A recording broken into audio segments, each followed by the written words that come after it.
si Ninya? Nasaan ang anak ko? Hindi ko alam. Michael, hindi ko kakayaning mawala si Ninya. Kailangan ko si Ninya. Ikamamatay ko kapag nawala siya. Elisa, huwag kang magsalita ng ganyan.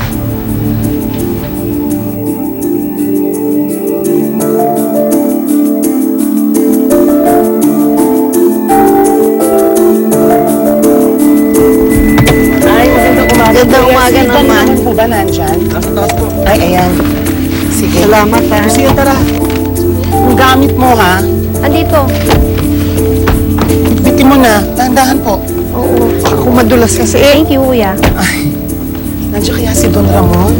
Eh, sabi andyan. Sabi nga po eh. Oo. Saan si Alisan? Saan ako na, kuya? Ay, naku, salamat naman. Tao po. Magandang araw po. Bigat ng gamit ni Chang. Ay! Magandang araw po, Ay. Don Ramon. Kamusta ba? Magandang araw po. Buti po. Kamusta, Charlie? Kamusta kayo? Magandang araw po. Ay, Sige. nagdala po kami ng Tuloy kayo, tinapa para po tuloy. sa hapunan natin later. Ito po. Una nga pala pa kayo. Masarap po yan. Nag-amoy you. ko na pa nga ho yung sasakyan. Cecil! Bago Kunin mo to. Dali sa kusina. Layo rin ng biyahe. Sabi mo kay Nelly magdala dito ng maiinom. Po kayo? Salamat po. Oo. Siguro alam niyo na ang nangyari kaya napasugod kayo.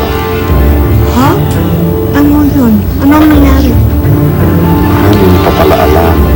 Si Ninya kagabi pa nawawala. Diyos ko. Chang, tama pala yung kutob ninyo. Si Elisa ho, ano nangyari?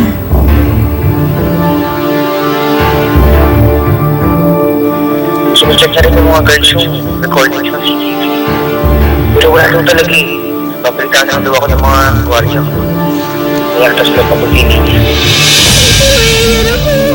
Gusto ko na mag-uwi. Miss mo!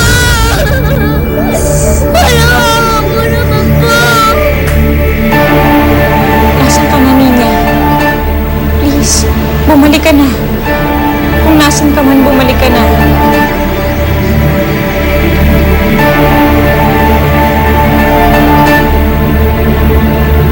Hindi ko kakayanin kung mawawala ka sa akin, Ninya. Bubuho ang mundo ko. Sisira ang buhay ko. Please, Ninya, bumalik ka na. Sige na po. Kagabi ka pa! Natuturete na ako sa'yo! Gusto ko lang umuwi. Hindi ka uuwi. Dito ka lang.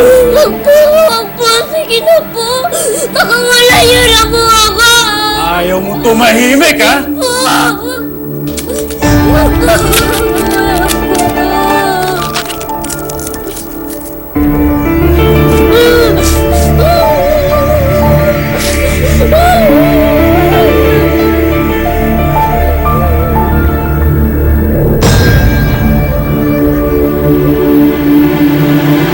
Sophia? Sophia? Sophia? Sophia? Hindi ka ba natulog? Dave, may nangyari kay Ninya. Hindi ako mapakali. Sofia, tumigil ka nga sa pag-alala.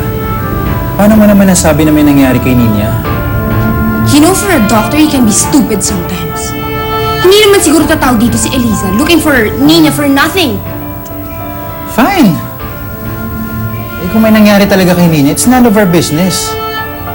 Hayaan na natin si Michael at Elisa mag-alala para kay Ninya. Sofia, ang isipin mo ang sarili mo. Your mental and emotional condition. You've made so much progress in your therapy. Huwag mo hayaan mag-relapse ka ulit. Please, wag mo nga akong lecturean. I've been Ninya's mother for more than 7 years. Concern ko lang ang welfare niya. Kung may nangyari talaga kay Ninya, I'm sure kaya na ni Michael at Elisa i-handle yun.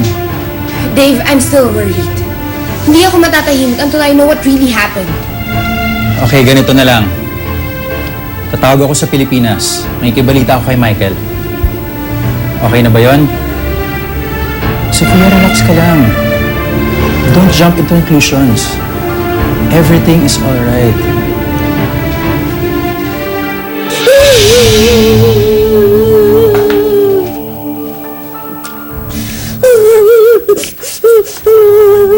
Ay, makinig kang bata ka.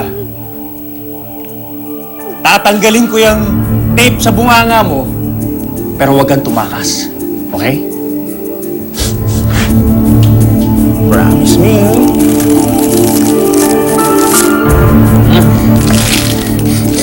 Sino po ba kayo? Bakit niyo po ba ginagawa to sa akin? Wala lang. Gusto ko lang. Cute ka kasi. Ayoko po. Gusto ko na po umuwi. Naawa po kayo sa akin, please. Hindi pwede. Patay na kasi ang anak ko. Ikaw ang gusto kong gawing anak. Kinain kasi ng mga daga. Kasi makulit. Ngayon, ikaw na ang pagpepestahan ng mga daga. Huwag po. Ayoko po. Please po naman.